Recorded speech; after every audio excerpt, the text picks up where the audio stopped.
Hello दोस्तों, नमस्कार। एक बार फिर से स्वागत है आपके अपने यूट्यूब चैनल देव जी के ट्रिक्स में। तो दोस्तों, यहाँ पर डेली जो कि आपकी मॉर्निंग में सुबह 11 बजे आपके हाई कोर्ट का मॉडल पेपर आपका सॉल्व कराया जा रहा है। बाकी आपको हमारे चैनल पर यहाँ पर करंट अफेयर हो या यूपी जी के है ना, यूपी की करंट अफेयर हो गया या हिंदी की आपकी जो क्लासें हैं वो आपकी यहाँ पर दी जा रही है। बेसिक की क्लासें आपको लोग प्ले लिस्ट में मिल जाएंगी, टॉपिक वाइज क्लासेस प्लेलिस्ट मिल जाएंगे और इसी सीरीज के तहत भी आपको हाई कोर्ट स्पेशल नाम से आपको यहाँ पर टॉपिक वाइज क्लासेस भी आपको दी जाएंगे, है ना। तो आप लोग नए हैं तो चैनल को सब्सक्राइब करिएगा। डेली क्लासेस होती हैं और डेली आप बेहतर से बेहतर रिवीजन करिए। जो भी आपके पास किताब हो, है ना, उन किताबों को अच्छे से पढ़िएगा। जितनी बार हो सके उतनी बार आप किताबों को पढ़िए। बाकी प्रैक्टिस सेट के लिए आप लोग हमारे चैनल से जुड़ भी सकते हैं और थ्योरी की भी क्लासें आपको दी गई हैं। तो जो भी आपको हिंदी में टॉपिक नहीं आता है वो आप लोग हमारे प्लेलिस्ट से सर्च कर सकते हैं। गुड मॉर्निंग, नमस्कार सभी को, जय हिंद, सभी को गुड मॉर्निंग। तो चलिए फिर स्टार्ट करते हैं, देखते हैं कि आप लोगों की कितनी तैयारी है यहाँ पर हिंदी और जीके में। ठीक है, चलिए सभी को गुड मॉर्निंग। देखिए, पहला क्वेश्चन आपके सामने और आपसे कह रहा है स्वर्ग कामा पृथ्वी और सूर्य किस शब्द के अनेकार्थी हैं। स्वर्ग, पृथ्वी, सूर्य किस शब्द के अनेकार्थी हैं। तो यहाँ पर जो आपका आंसर बनेगा वो क्या हो जाएगा, गोचर, गो, खेचर या आपका चराचर। याद रखिएगा, गो या कह सकते हैं गौ, पृथ्वी, सूर्य और आपका स्वर्ग का अनेकार्थी होता है गो कह सकते हैं या गौ भी कह सकते हैं। तो ऑप्शन नंबर आपका बी बनेगा। अगला क्वेश्चन आपका दूसरा है और आपसे कह रहा है कि सर बामुलाहजा शब्द में कौन सा उपसर्ग दिया गया है। बताना है कि बामुलाहजा शब्द में जो उपसर्ग है यहाँ पर राइट क्या हो जाएगा। तो यहाँ पर देखा जाए तो ऑप्शन में ही आपको पता चल गया होगा, देखकर ही पता चल गया कि नहीं इसमें आपका सिर्फ बा हो नहीं सकता है। तो आप कहेंगे सर यहाँ पर आंसर आपका ए हो जाएगा। बड़ा बा वाला जो ऑप्शन दिया गया है वो आपका हो जाएगा क्या, ये आपका उपसर्ग हो जाएगा।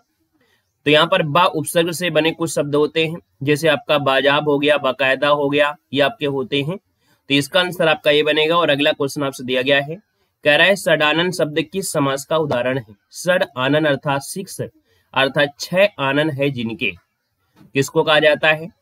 तो भगवान कार्तिकेय को कहते हैं, शंकर जी के पुत्र थे, है ना, भगवान कार्तिकेय, तो उन्हीं को कहते हैं सडानन अर्थात ऑप्शन नंबर आपका बी बहुब्रीहि समास आपका आंसर राइट हो जाएगा। अगला क्वेश्चन आपके सामने दिया गया और आपसे कह रहा है कि प्रोत्साहित का विलोम शब्द क्या होगा। 4 नंबर की बात करते हैं तो आपका आंसर क्या हो जाएगा, प्रोत्साहित, है ना, और इसी का विलोम होता है हतोत्साहित। याद रखिए, प्रोत्साहित का विलोम होता है हतोत्साहित होता है, हतोत्साहित। यहाँ पर आंसर सी नंबर हो जाएगा। मतलब प्रोत्साहित एक प्रकार से जैसे मोटिवेशन हो गया और हतोत्साहित मतलब हो गया डिमोटिवेशन। तो इसका ऑप्शन सी बनेगा। और अगला क्वेश्चन आपके सामने है और आपसे कह रहा है जो शत्रु की हत्या करता है, जो शत्रु की हत्या करता है उसको क्या कहते हैं। तो आपका जवाब हो जाएगा ए नंबर, शत्रुघ्न कहते हैं। क्या बोलते हैं, शत्रुघ्न कहते हैं। वहीं पर जिसका कोई शत्रु ना हो उसे कहते हैं अजात शत्रु। ठीक है ना। अगला क्वेश्चन यहाँ पर दिया गया है और आपसे कह रहे हैं अनुमति शब्द के लिए वाक्यांश का चयन करना है। अनुमति की अगर हम बात करते हैं तो अनुमति का आंसर क्या हो जाएगा, तो कहेंगे किसी कार्य की आज्ञा देना या किसी कार्य के लिए निर्देश देना, किसी कार्य के लिए आदेश देना, किसी कार्य के लिए सहमति देना। तो याद रखिए अनुमति मतलब सहमति, ऑप्शन आपका डी राइट हो जाएगा। अगला क्वेश्चन दिया गया है कि बद उपसर्ग से बना शब्द इनमें से कौन सा है। 7 का ऑप्शन दे रहा है और आपसे कह रहा है सर कि यहाँ पर बद उपसर्ग से बना हुआ जो शब्द है यहाँ पर क्या हो जाएगा। तो देखिए 7 नंबर की अगर हम बात कर लेते हैं तो 7 नंबर में से आप लोगों में से कुछ लोगों की जवाब आ रहे हैं और आपकी अगर हम बात करते हैं तो यहाँ पर देखो दिया गया है 7 का ऑप्शन सी वाला बदमाश हो जाएगा। क्या हो जाएगा, बदमाश हो जाएगा। दोस्तों ऑप्शन नंबर आपका सी बनेगा। अगला है क्वेश्चन 8, कल्पना का विशेषण क्या होता है। कल्पना का विशेषण क्या होता है, 8 नंबर ऑप्शन देना है। चलिए कल्पना की बात करते हैं तो आप कहेंगे सर विशेषण हो जाएगा काल्पनिक। क्या हो जाएगा, काल्पनिक हो जाएगा। यहाँ पर देखो बड़ा पा है इसलिए आपका यह हट जाएगा, है ना, यहाँ पर आपका छोटा का इसलिए हट जाएगा। तो ऑप्शन पहला हो जाएगा कि कल्पना का विशेषण होता है काल्पनिक। आगे बढ़िएगा, क्वेश्चन आपसे दिया गया है कि वह व्यक्ति जो दिन में केवल एक बार भोजन करता है वो क्या कहलाता है। बताना है वह व्यक्ति जो दिन में केवल एक बार भोजन करे। यहाँ पर 9 की बात करते हैं तो ऑप्शन क्या हो जाएगा, इसे कहते हैं एकाहारी। क्या कहते हैं, एकाहारी। और भैया जो कम खाता है उसे अल्पाहारी कहेंगे, लेकिन दिन में जो एक बार ही भोजन करे उसे एकाहारी कहते हैं। क्वेश्चन नंबर आपका 10 दिया है, निस्तेज का संधिविच्छेद करना है। और यहाँ पर ये जो आधा सा है इसको हटा दीजिएगा और विसर्ग लगा दीजिएगा, प्लस करके तेज लिख दीजिएगा। ऑप्शन आपका ये हो जाएगा, ये है आपका विसर्ग संधि। आगे बढ़ते हैं। क्वेश्चन आपसे दिया गया है कि निम्नलिखित में से वाक्य का शुद्ध रूप इनमें से कौन सा लिखा है ना। आपसे कह रहा है अब आप जा सकता है, तो बोलने में यही पता है कि ये तो गलत दिया है। अब 4 ऑप्शन में देखिए कोई ना कोई सही जवाब होगा। अब आप जा सकते हो या अब आप जा सकते हैं। देखिए क्वेश्चन नंबर 11 में, क्योंकि यहाँ पर हो शब्द दिया गया है और यहाँ पर हो शब्द दिया गया है, लेकिन यहाँ पर आपसे अब आप जा सकते हैं, आपका आंसर हो जाएगा कि आपके हिसाब से हैं शब्द लगाएंगे तो सम्मानित होगा, तो ऑप्शन डी वाला राइट हो जाएगा। अगला क्वेश्चन यहाँ पर दिया है और आपसे कह रहा है संशोधन के लिए उपयुक्त अर्थ क्या होता है। 12 की बात करते हैं तो आप कहेंगे सर संशोधन मतलब होता है मॉडिफाई, है ना। क्या होता है? मॉडिफिकेशन होता है। आप देखिए ऑप्शन नंबर आपका बी हो जाएगा, मॉडिफिकेशन। ऑप्शन आपका बी बनेगा। आगे बढ़िएगा। क्वेश्चन नंबर आपका 13 दिया गया है और आपसे शुद्ध वर्तनी पूछा गया है और आपसे कह रहा है क्वेश्चन नंबर आपके 13 में कह रहा है छिपकली, छिपकली नहीं होता है ना, ये छिपकली होता है। उजाला, देखो उजियाला यहाँ से गलत दिया है। युधिष्ठिर होता है, युधिष्ठिर होता है, ये गलत दिया है। रचयिता ऑप्शन आपका सी वाला यहाँ पर राइट हो जाएगा। अगला क्वेश्चन यहाँ पर दिया गया है और आपसे कह रहा है सर निम्नलिखित शब्द युग्म में से सही अर्थ आपको चयन करना है। और यहाँ पर देखो दिया गया है आपसे तप दिया है और आपके तप दिया गया है। क्या दिया गया है? तप दिया है और आपसे तप दिया गया है। 14 की अगर बात कर लेते हैं तो आप कहेंगे सर यहाँ पर देखो तप मतलब होता है तपस्या और तप मतलब होता है शिव। याद रखिएगा, नोट कर लीजिएगा कि तप मतलब होता है तपस्या और तप मतलब होता है शिव। तो ऑप्शन आपका सी राइट हो जाएगा। अगला क्वेश्चन दिया गया है, क्वेश्चन आपका 15 है, किस समूह में सभी शब्द उत्कर्ष के पर्यायवाची हैं? किस समूह में सभी शब्द उत्कर्ष के पर्यायवाची हैं? तो उत्सर्ग की अगर हम बात कर लेते हैं तो देखो यहाँ पर दिया है उन्नत दिया गया है ना। उत्थान दिया है, उत्थान तो सही है। विकास हम लोग नहीं कहेंगे, लेकिन अगर हम ऑप्शन सी की ओर देखें, उत्थान है, तरक्की है, अभ्युदय है और समृद्धि। यहाँ पर ऑप्शन नंबर आपका सी राइट हो जाएगा। क्वेश्चन नंबर आपका 16 है और आपसे कह रहा है सर प्रडार्थक की दृष्टि से शुद्ध वाक्य आपका जो है वो आपका कौन सा है? 16 का ऑप्शन देना है। पहला ऑप्शन, मकान मालिक ने पुलिस से किराएदार को बाहर निकाल दिया। पुलिस द्वारा मकान मालिक ने किराएदार को बाहर निकाल दिया। अगला है कि मकान मालिक ने पुलिस द्वारा किराएदार को बाहर निकाल दिया। यह ऑप्शन देखिए आपका सी नंबर है, मकान मालिक ने पुलिस द्वारा किराएदार को बाहर निकाल दिया। ऑप्शन आपका सी राइट हो जाएगा। अगला क्वेश्चन दिया गया है 17 नंबर है कि निम्नलिखित शब्दों में से सदा स्त्रीलिंग वाला शब्द आपका कौन सा है? सदा स्त्रीलिंग में प्रयुक्त होने वाला यहाँ पर शब्द जो आपका है 17 नंबर में, वो ऑप्शन देखेंगे पक्षी। हमने कहा कि जब भी स्त्रीलिंग और पुल्लिंग निकालना हो तो यहाँ पर देखिए कैसा और कैसी शब्द होता है। जैसे क्या होता है, पक्षी कैसा है, पक्षी कैसी है, तो आप कहेंगे पक्षी कैसा है, अर्थात ये पुल्लिंग है। बाज कैसा है, पुल्लिंग है। मकड़ी कैसा है, कैसी है, तो आप कहेंगे मकड़ी कैसी है। तो देखिए आपका मकड़ी जो शब्द है वो आपका स्त्रीलिंग बनेगा। ऑप्शन नंबर आपका सी राइट हो जाएगा। क्वेश्चन नंबर आपका 18 है कि पुल्लिंग और स्त्रीलिंग में से कौन सा जोड़ा सही नहीं है? चलिए क्वेश्चन आपका 18 है। पहला ऑप्शन दिया गया है, मोटा का देखिए मोटी दिया है, धोबी का धोबिन है। यहाँ पर दाता का दात्री होता है, ना कि दानी होता है। दाता का होता है, दात्री होता है। ता का परिवर्तन त्रा में हो जाता है। तो इस प्रकार से ऑप्शन सी आपका गलत हो जाएगा।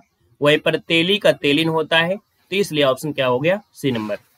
अगला क्वेश्चन यहाँ पर दिया गया है कि गांधी जी का अर्थशास्त्र धर्म और पर आधारित था। खाली स्थान आपको भरना है कि जो गांधी जी का अर्थशास्त्र है वो कहते हैं कि धर्म और क्या हो जाएगा यहाँ पर अहिंसा, धर्म और अहिंसा पर आधारित था। ऑप्शन आपका ये नंबर है राइट हो जाएगा। क्वेश्चन नंबर आपका देख सकते हैं यहाँ पर 20 है। निम्नलिखित में से साधारण वाक्य का चयन करना है।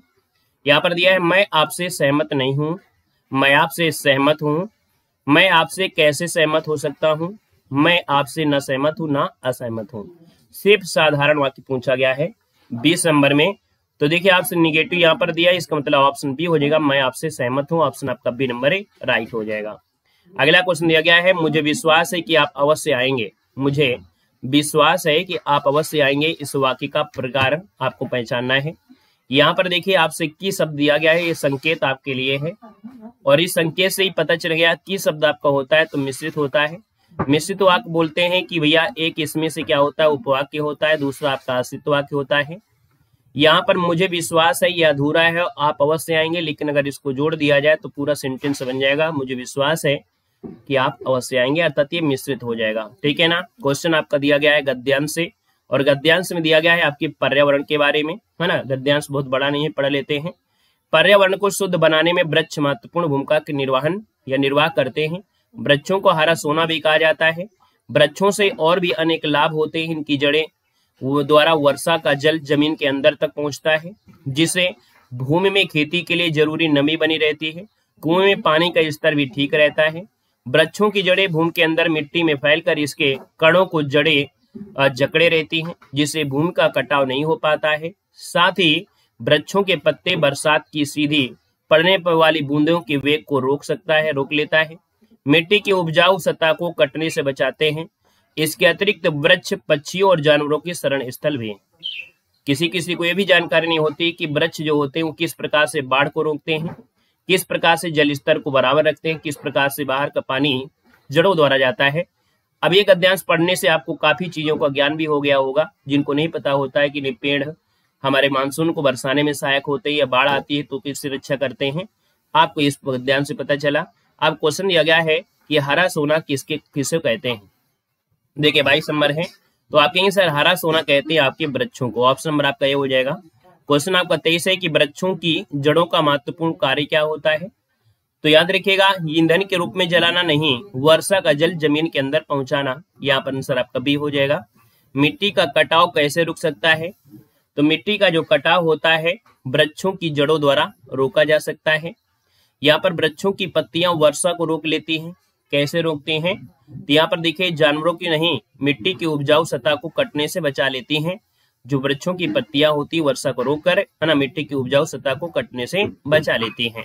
तो ऑप्शन सी हो जाएगा। ये आपके गद्यांश से आपके थे, है ना। और आगे बढ़ते हैं, क्वेश्चन आपके सामने ही, आपका इंग्लिश वाला क्वेश्चन आपको कहीं और से पढ़ना पड़ेगा।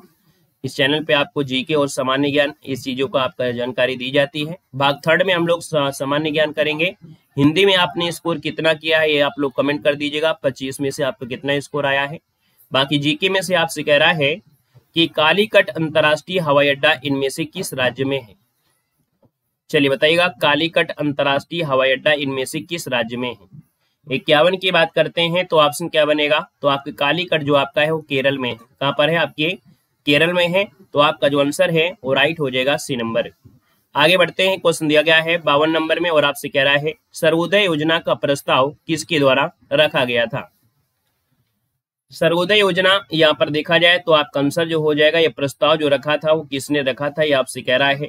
और आपका जो आंसर बनेगा वो राइट हो जाएगा, कौन, यहाँ पर आपका जयप्रकाश नारायण। यहाँ पर आपसे प्रस्ताव दिया गया है ना, तो ये आपके जयप्रकाश नारायण है। यहाँ पर आंसर आपका बनेगा ए नंबर, राइट हो जाएगा। और जो जयप्रकाश नारायण रहे हैं, कहीं न कहीं गांधी योजना के नाम से विवाद आगे चलकर ये सर्वोदय योजना जो प्रेरित हुए गांधी जी, वही आपका गांधीवादी योजना भी कहा गया है ना। तो इसका ऑप्शन पहले आपको जयप्रकाश नारायण ही देना है। क्वेश्चन नंबर आपका 53 है कि राष्ट्रीय वनस्पति उद्योग किस शहर में स्थित है।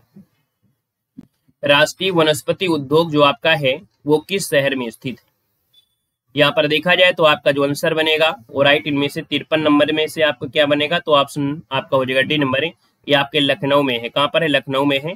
पहले इसे राष्ट्रीय वनस्पति उद्यान के नाम से जानते थे, लेकिन 1953 में वैज्ञानिक और प्रौद्योगिकी अनुसंधान ने इसे अपना लिया था।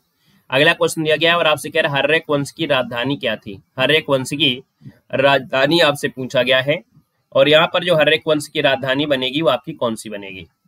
चलिए 52 का ऑप्शन देना है। और 52 की अगर हम बात कर लेते हैं तो ऑप्शन 54 की अगर हम बात कर लेते हैं तो 54 का ऑप्शन क्या बनेगा, तो यहाँ पर दिखेगा राजगरा थी, है ना, राजगरा। ऑप्शन आपका डी हो जाएगा, हर्यक वंश की राजधानी। तो क्या हो गया यहाँ पर आपका राजगृह, अर्थात ऑप्शन आपका डी जिसका आ रहा है बिल्कुल सही जवाब राइट हो जाएगा। यहाँ पर देखा जाए जैसे आपका प्रतिहार वंश आता है ना, प्रतिहार वंश की राजधानी कन्नौज थी। चालुक्य वंश की राजधानी है ना कह सकते हैं बादामी थी और ऐहोल भी थी। राष्ट्रकूट की राजधानी मानखेड़ थी। चोल वंश की राजधानी उदयगिरी जो आपकी त्रिची में थी। कण्व वंश की पाटलिपुत्र थी। पांड्य वंश की मदुरै में थी। गुप्त वंश की पाटलिपुत्र थी। पल्लव वंश की कांचीपुरम थी। तो ये आपको कुछ राजधानियां जिनको आपको हमेशा याद रखने हैं। अगला क्वेश्चन यहाँ पर दिया गया है कि भारत में दास राजवंश की स्थापना किसने की थी। बताना है कि भारत में दास राजवंश की स्थापना जो किया था वो किसने किया था। चलिए यहाँ पर बताना है, आपका जो आंसर बनेगा वो राइट इनमें से क्या हो सकता है। देखिए आप लोगों में से काफी लोगों ने यहाँ पर जवाब दिया है और प्रयास भी अच्छा किया है।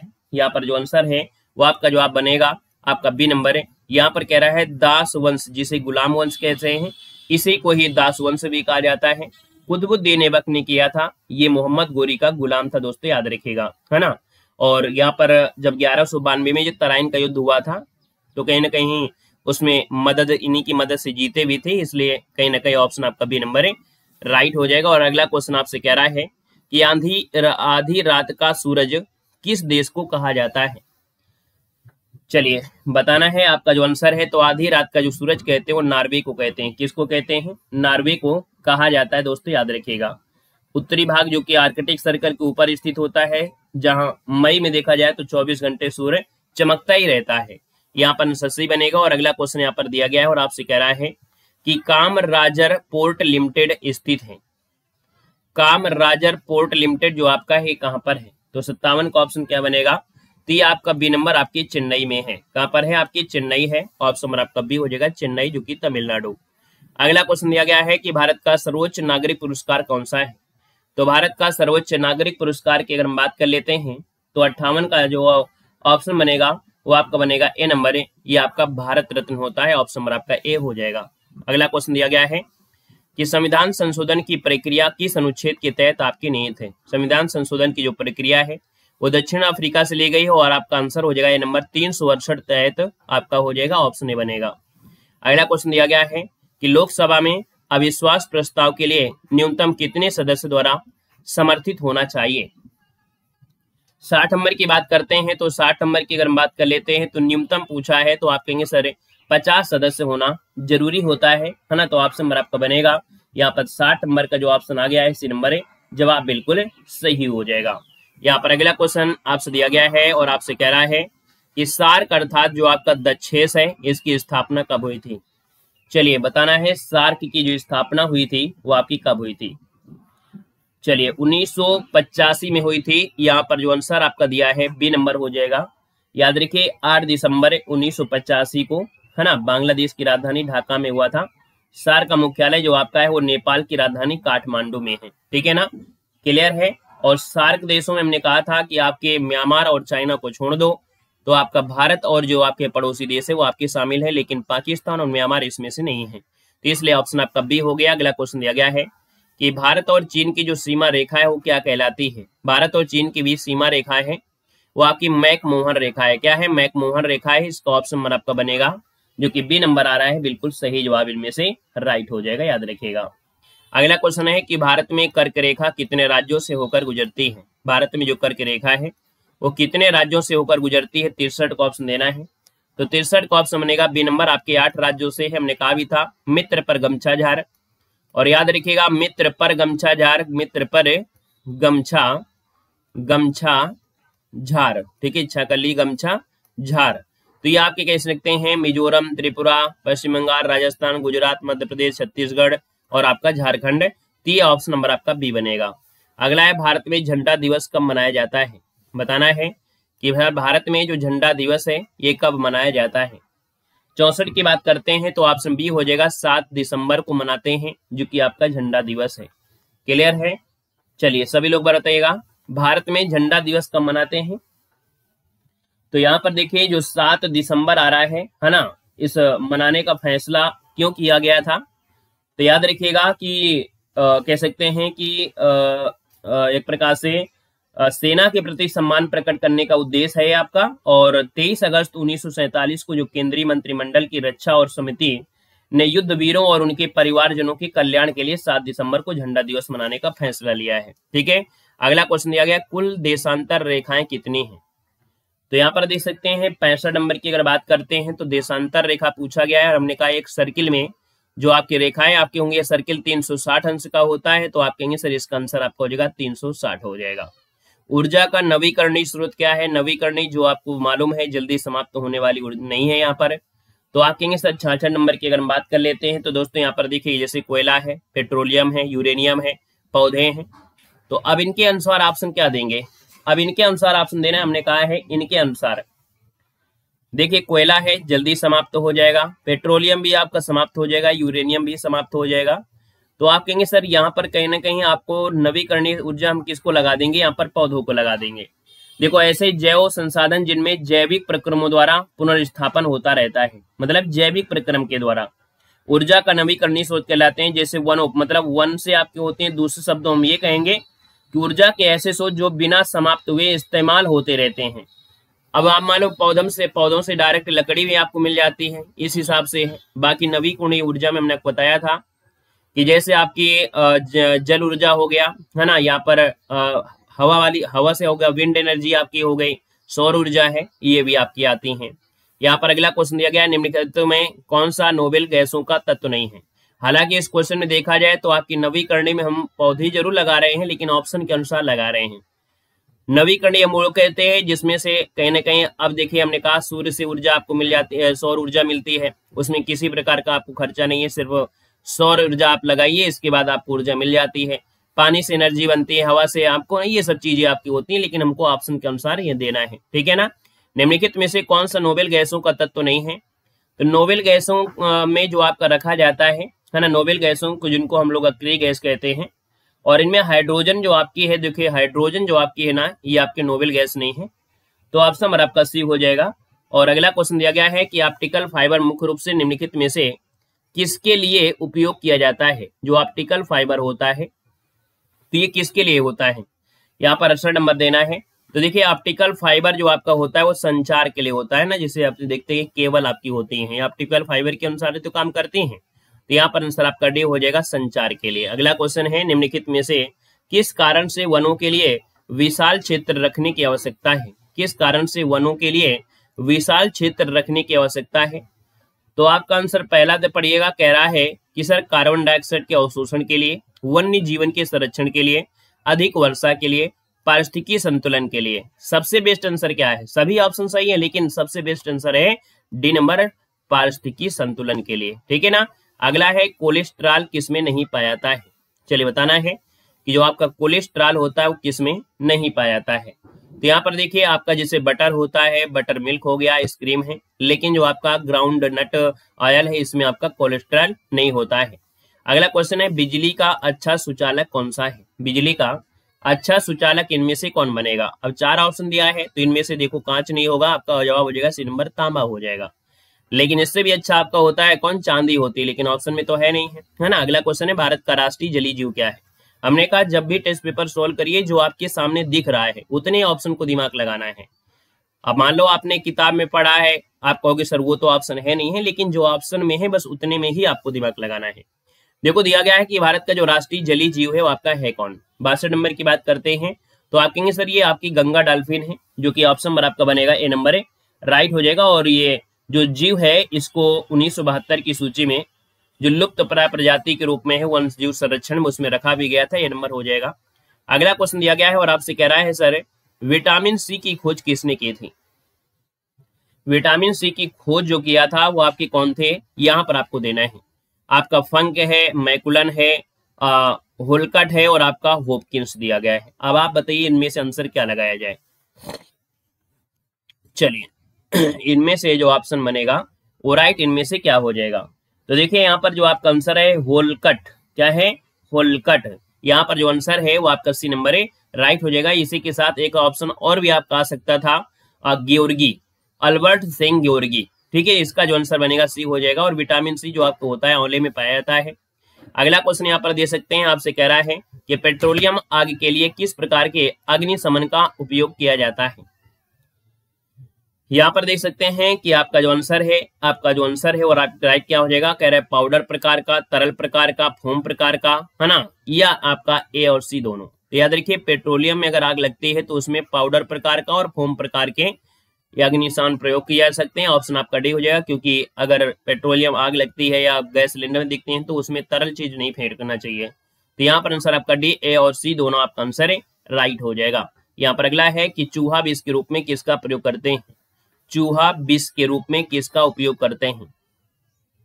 75 दिया गया है और 75 की बात करते हैं तो दोस्तों यहाँ पर आपका आंसर बनेगा जो जिंक फास्फेट होता है, जिंक फास्फाइड होता है, यहाँ पर आंसर नंबर आपका बनेगा, देखो फास्फाइड दिया गया है तो इसका आंसर आपका बनेगा ए नंबर आपका राइट हो जाएगा, जिंक फास्फाइड। विषैले रसायन का उपयोग किया जाता है और यह फास्फोरस और जस्ता का एक अकार्बनिक यौगिक होता है। तो ऑप्शन नंबर आपका ये नंबर है राइट हो जाएगा। और इस प्रकार से देखिए टेस्ट पेपर आपका कंप्लीट होता है। हिंदी में स्कोर कितना रहा है और आपका जीके में कितना स्कोर रहा है आप लोग जरूर कमेंट में कमेंट करिएगा, कितना आपका स्कोर यहाँ पर जा रहा है ना। और कल से कह सकते हैं कि आपको करंट की क्लास देंगे, आज हम टाइप कर लेंगे मैटर, क्योंकि 3-4 दिन फ्री भी नहीं रहे हैं तो आज मैटर को हम टाइप कर लेंगे और इसके बाद आपको जो करंट अफेयर की 3 बजे वाली क्लास थी वो हम आपको देना शुरू कर देंगे, ठीक है ना। आप लोग इतने भी स्कोर बताइएगा। बाकी 6 बजे क्लास यूपी जीके है, बिल्कुल लगातार चल रही है ना। बहुत ही ज्यादा चैप्टर में कवर करा दिया है, कुछ ही चैप्टर बचे हैं यूपी जीके में, फिर आपका रिवीजन आपका हो जाएगा, ठीक है। चलिए तो आज के लिए इतना रखते हैं। सभी को जय हिंद, सभी को वंदे मातरम।